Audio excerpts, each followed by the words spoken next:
So today we're tackling one of the more difficult canes. At least it seems difficult to start with. It's kind of complicated, it's got a lot of steps and a lot of parts, but we're making sliced tomatoes.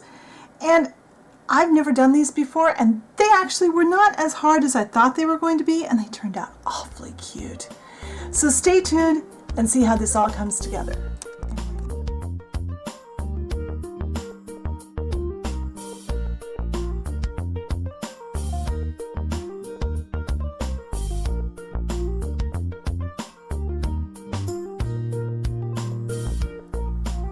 Alright, so being totally honest, I've never made a tomato cane before in my life, but it's one I've wanted to do, so I decided to bite the bullet and do it today. And I'm really late getting started with my video because I've been sick most of the week and just feeling like crap, so I didn't feel like doing anything. So this should be an interesting video. Alright, so we are starting out with some pale yellow, but I don't want the green that is stuck to it. I looked up several different of my reference books that had tomatoes and found directions that looked reasonable, and I've kind of combined them, and I'm going with what I thought was the best of all the ones I saw. So that's where we're going, where we're coming from. So I'm starting out with a pale yellow cane. I don't know if I said this is Sculpey Lemonade. I have no idea if I already said that. Sorry if I did.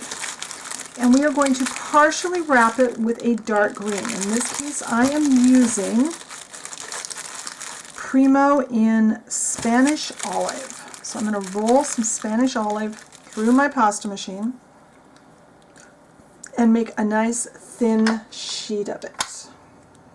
So yeah, I've got my notes off to the side. This is one I've wanted to make for a long, long time. But I've always been kind of chicken. It looks difficult, quite frankly. It's got a lot of steps. So I decided it was time to do it though. Alright. We are going to cut this here. Cut this here. We don't need it to go all the way around. We only need it to go part way around.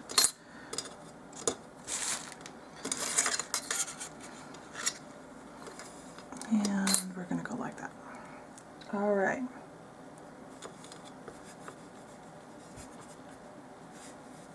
Now, our next color we're going to use is some Primo Translucent.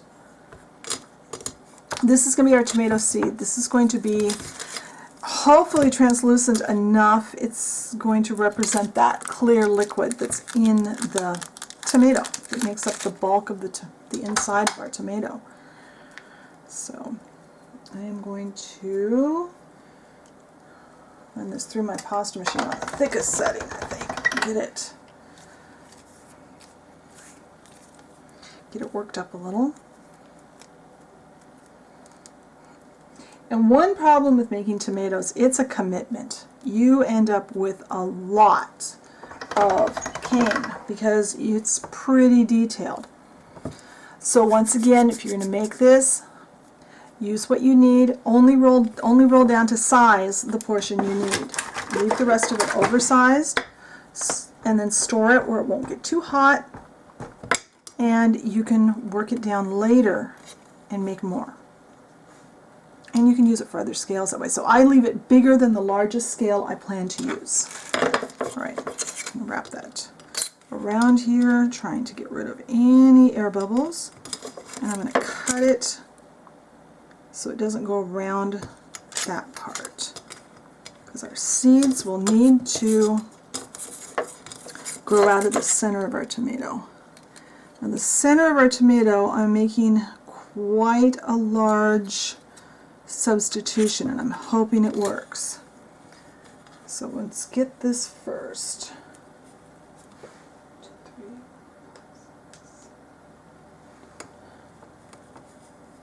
Alright, so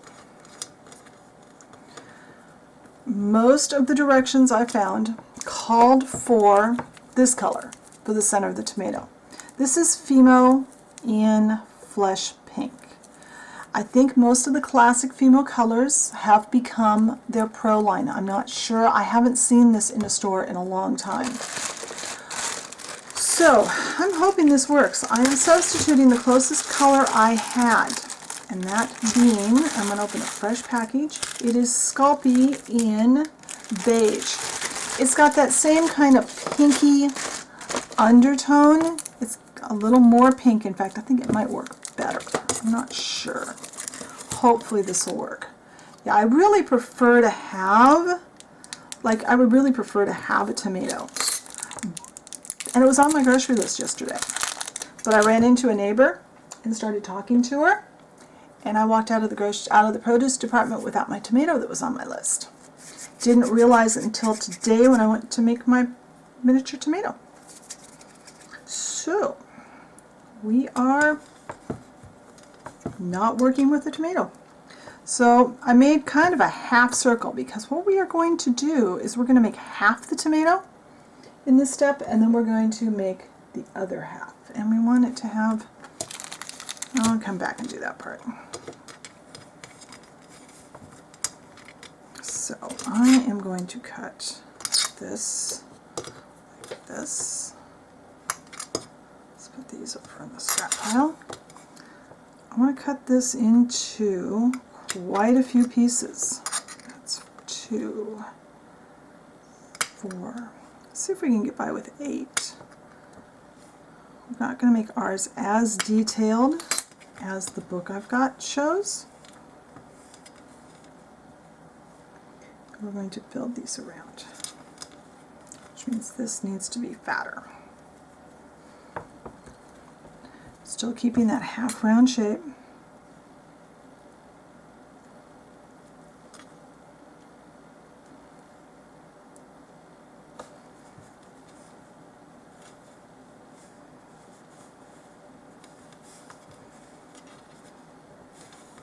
I think I'm not going to go even that many.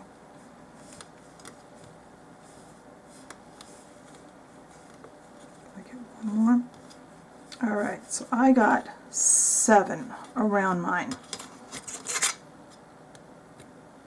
Get that off level in the back. Get all these little bits off. Yeah, this could be an interesting tutorial. Not sure how it's going to work. And we're going to, first let's put this up. I need to make this thicker so I can make 2 of them out of it. Whoopsie. Okay, that one just got really out of shape.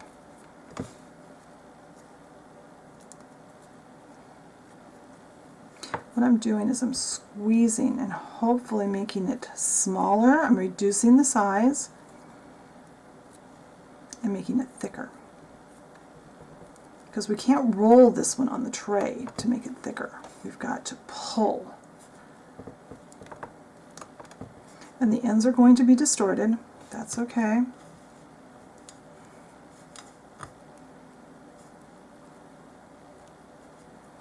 Let's cut this and see what it looks like. This may be a disaster.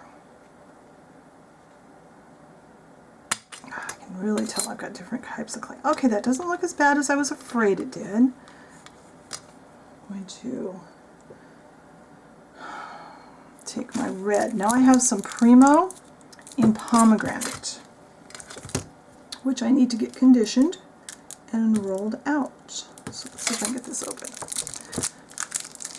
I had some small packages, or some small bits of clay left in my container, but I decided just to open up a couple of new packages for some of this. And this one I can tell I am going to have to condition it. So I'm going to turn the camera off. I'm going to get this clay conditioned. When I get it conditioned and rolled out to a nice smooth shape, I'll come back. Alright, so I've got this conditioned and rolled out. Now I'm going to cut a straight edge. I don't know why I just cut it like that. That was dumb. Alright, a nice straight edge. We are going to cut this like this. We need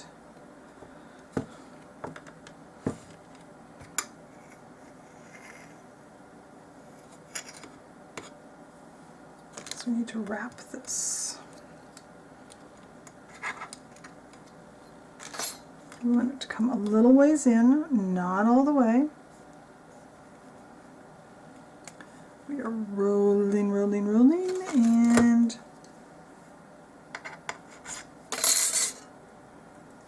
a little bit more than that. I want it to come about that far.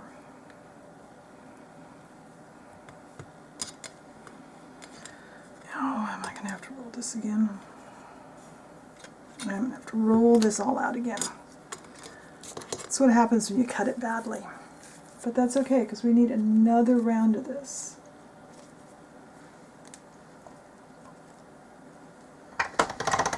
And I'm rolling it on the thickest setting on my pasta machine.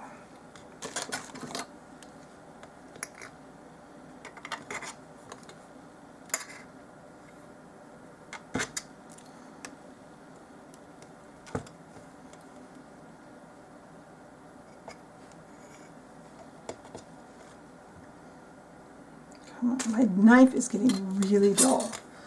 I think it's almost time for a new clay blade.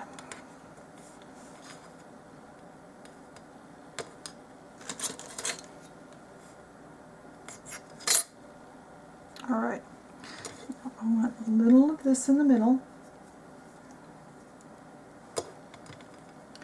Kind of marry those two together with this. Center of a tomato has that little funky shape. Oh, this looks weird at this point.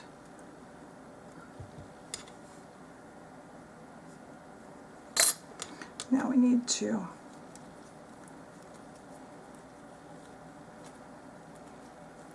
get everything kind of mushed. And it looks really bad at this, especially this side will look really bad at this point. It's okay. Don't panic. Let's get some more of this rolled out, get all of this out of our way.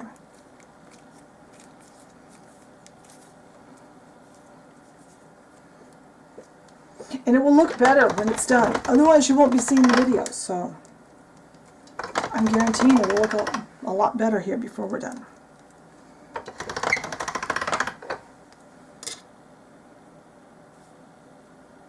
White, but if I do this way, get this rolled.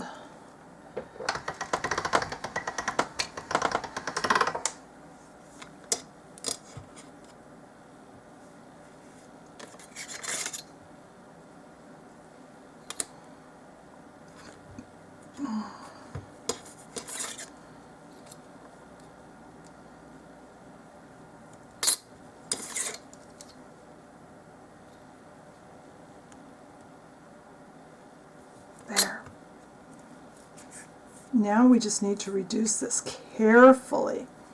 So I am going to cut the video here, and when I come back I'll be working on specific scale. Alright, so I've reduced this in size a little bit already, obviously, because I started out a lot bigger. I am going to go down to about 1/4 inch in diameter for our dollhouse scale. So that means we're just going to continue to roll. And that'll make a good sized tomato. And tomatoes come all sizes, so you can vary the size if you want to. I'm getting a lot of length here. I don't want this much length, and I'm going to get rid of the ends.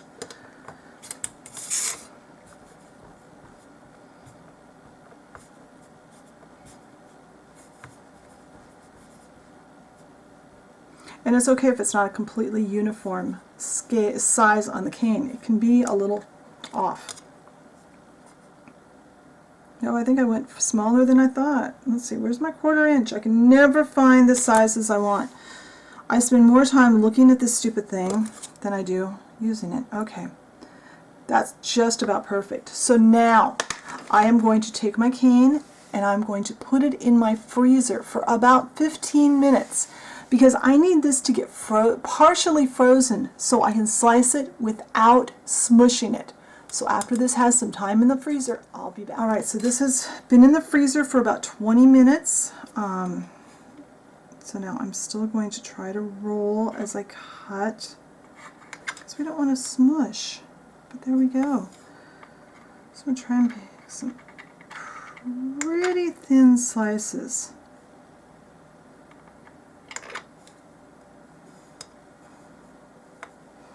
even frozen that long, it's still softening. But of course I've got these lights on and it's kind of warm today.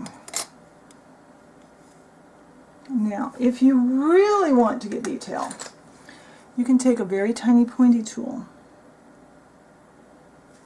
and you can kind of make a divot-y area around those seeds where that translucent is. And also try to get this round again. So I am going to cut this. I'm going to transfer my slices to a paper plate, and I'm going to bake these. And since this is all Primo and Sculpey, I'm going to bake it at 250 degrees today for probably about 10 minutes. And once they are baked and cooled, I'll be back and we'll take a look. Alright, so here are our tomatoes out of the oven and ready to go. And one thing that's optional I'm going to do is I want to make them look wet on the top. I want them to look like tomatoes. You could use clear gallery glass. I've been playing with glossy accents, and so far I've not had any troubles with glossy accents with the clay, but I've only been using it for a few months. So I will say that. And my glossy accents wants to plug really badly, but I just want to put just a little bit.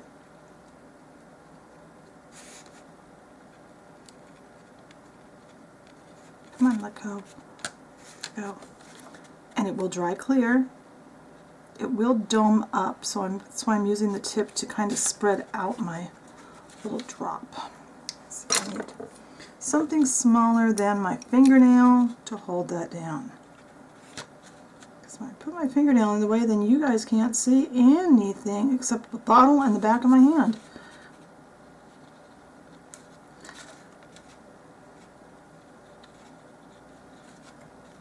You could also use a regular clay gloss finish. Just try not to get it on the outside parts of the tomato, just on where the seed area would be.